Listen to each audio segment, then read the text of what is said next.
दोनों बहुएं बहुत ही सीधी सादी थी। दोनों बहुओं में खूब आपसी प्रेम भी था। ये देखकर कमला को होती है बहुत जलन। पहला ऐसा घर देख रही हूँ जहाँ देवरानी जेठानी मिलजुल कर रहती हैं। अरे जिस घर में लड़ाई झगड़ा ना हो वहाँ काम करने में मजा ही क्या। अब मुझे इन दोनों के बीच आग तो लगानी ही पड़ेगी। फिर एक दिन सरिता की छोटी बहू दिव्या कहीं जाने के लिए तैयार हो रही थी। तभी कमला झाड़ू लगाते हुए उसके कमरे में दाखिल होती है। क्या बात है दिव्या मेम साहब, आज तो आप बड़ी खूबसूरत लग रही हो। सच में आप किसी हीरोइन से कम नहीं लगती। अब रहने भी दे, इतनी भी ज्यादा तारीफ मत कर। अरे मैं तो हमेशा सच बोलती है, लेकिन इस घर में कुछ ऐसे भी लोग हैं जो आपके बारे में कभी अच्छा नहीं सोचते। कौन है जो मेरी बुराई करता है? क्या बताऊं, कल की बात ले लो। आपकी जेठानी पिंकी ने मुझे समोसे बनाने को कहा था। मैंने उनसे कहा कि थोड़े समोसे दिव्या दे दीजिए, लेकिन उन्होंने तो आपकी बुराई की और कहा कि आप तो मोटी भैंस हो, समोसे खाकर और भी मोटी हो जाओगी। और उसके बाद ना वो जोर जोर से हंसने लगी। नहीं, दीदी मेरे बारे में ऐसा बोल ही नहीं सकती। मीम साहब आप ना बहुत बोली हो। भला किसी के मुंह पर कोई उसकी बुराई करता है क्या? बुराई तो पीठ पीछे ही की जाती है। आप ना थोड़ी चालाक बनिए, वरना पिंकी मेम साहब के लक्षण मुझे लगते। कहीं ऐसा ना हो कि एक दिन वो सारी प्रॉपर्टी अपने नाम पर करके आपको घर से बाहर निकाल दी। उसके बाद कमला झाड़ू लगाती हुए कमरे से बाहर चली जाती है। कमला की कही गई बात दिव्या के दिमाग में घूमने लगती है। फिर उस शाम कमला साफ सफाई के बहाने पिंकी के कमरे में पहुंच जाती है और दिव्या के खिलाफ उसके कान भरने लगती है। इस तरह कुछ ही दिनों में कमला उन दोनों देवरानी जेठानी के बीच में नफरत की दीवार खड़ी कर देती है। फिर एक दिन पिंकी मेम साहब, अचानक मेरे घर पर ना मेहमान आ गए हैं। मेरे घर का राशन खत्म हो गया है। क्या मैं आपके घर से अनाज ले जा सकती हूँ? आप इस घर की बड़ी बहू हो ना, अब जो कहोगी इस घर में वही होगा, इसीलिए मैं आपसे परमिशन लेने आई हूँ। अपनी तारीफ सुनकर पिंकी हो जाती है खुश। हाँ, तूने सही कहा। मैं इस घर की बड़ी बहू हूँ, यहाँ सिर्फ मेरी ही चलेगी। जा, तुझे जितना अनाज लेकर जाना है ले जा। ये सुनकर कमला बहुत खुश होती है। उसके बाद वो दिव्या के कमरे में जाकर कहती है, मेम साहब आज ना मेरे घर पर बहुत सारे मेहमान आए। मेरे पास कोई अच्छी साड़ी नहीं है। पहले तो मैं सोच रही थी पिंकी मेम साहब से साड़ी मांग लूंगी, लेकिन फिर मेरे को ख्याल आया कि इस घर में सबसे अक्लमंद और दयालु तो सिर्फ आप हो, इसीलिए मैं मदद मांगने आपके पास आई हूँ। दिव्या भी कमला की चिकनी चुपड़ी बातों में आकर अपनी 2 महंगी साड़ी दे देती है। उस दिन के बाद से कमला दोनों बहुओं को अपनी बातों के मीठे जाल में फंसाकर उनसे तरह तरह की चीजें लेने लगती है। फिर एक दिन पिंकी का पति राजीव घर के खर्चे का हिसाब कर रहा था। अरे ये क्या पिंकी, इस महीने राशन पर हमारे दुगने पैसे खर्च हो गए।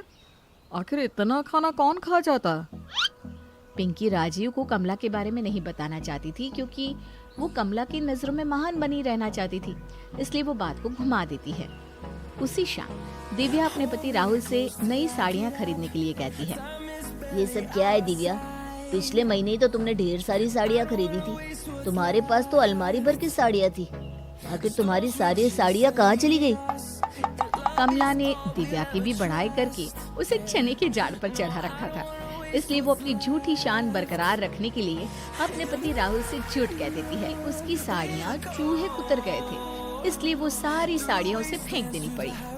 इस तरह कमला अपने शातिर दिमाग के जरिए दोनों बहुओं को बेवकूफ बनाकर खूब फायदा उठा रही थी। फिर एक दिन सरिता एक कारपेंटर को घर पर बुलाती है।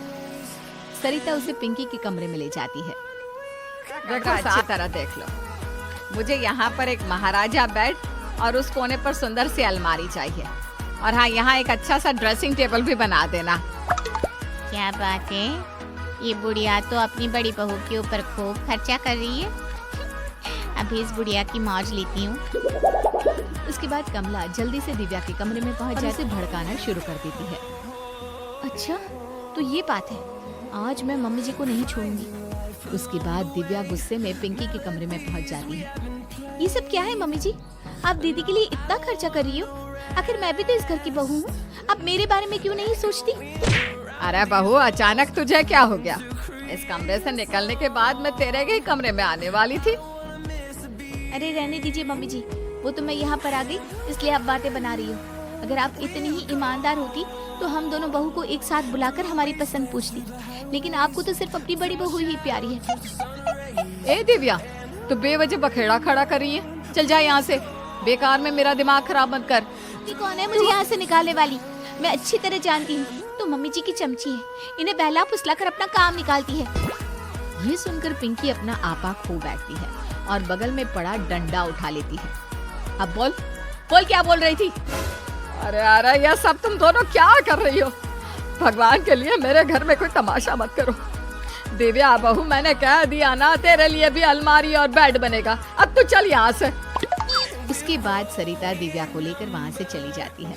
ये देखकर कमला मुंह बना लेती है।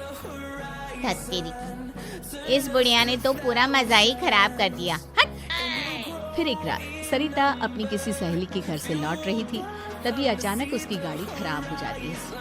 आसपास कोई रिक्शा या टैक्सी भी दिखाई नहीं देती। सरिता फोन करके अपने वहाँ आने के लिए कहती है। तभी सरिता को ख्याल आता है कि पास में ही कमला का घर है। सरिता वक्त बिताने के लिए कमला के घर पहुंच जाती है, लेकिन सरिता जैसे ही दरवाजे पर पहुंचती है कि तभी उसे कमला के जोर जोर से हंसने की आवाज सुनाई देने लगती है।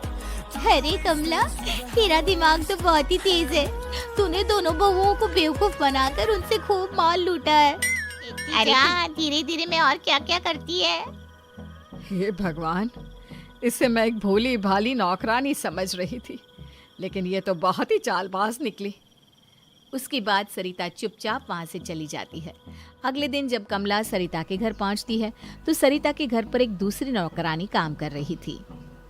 कमला, हमने तेरी जगह इसे, ये मेरे गांव की लड़की है, तेरी तरह बेईमान और धोखेबाज नहीं है। ये आप क्या कह रही हो मम्मी जी? अरे आखिर मैंने किया क्या है? कल रात को जब तू अपनी सहेली के साथ मार मार कर अपनी बड़ाई कर रही थी ना, तब मैंने तेरी सारी बातें सुन ली थी। बस फिर क्या था, ये सुनते ही कमला की नजर शर्म से झुक जाती है और वो बिना कुछ कहे वहाँ से उल्टे पांव लौट जाती है। कमला के जाने के बाद धीरे धीरे सरिता की दोनों बहू का स्वभाव सामान्य हो जाता है और वो दोनों फिर से पहले की तरह एक दूसरे के साथ मिलजुल कर रहने लगती हैं। हेलो दोस्तों, अगर कहानी अच्छी लगी तो हमारे चैनल को सब्सक्राइब ज़रूर करें।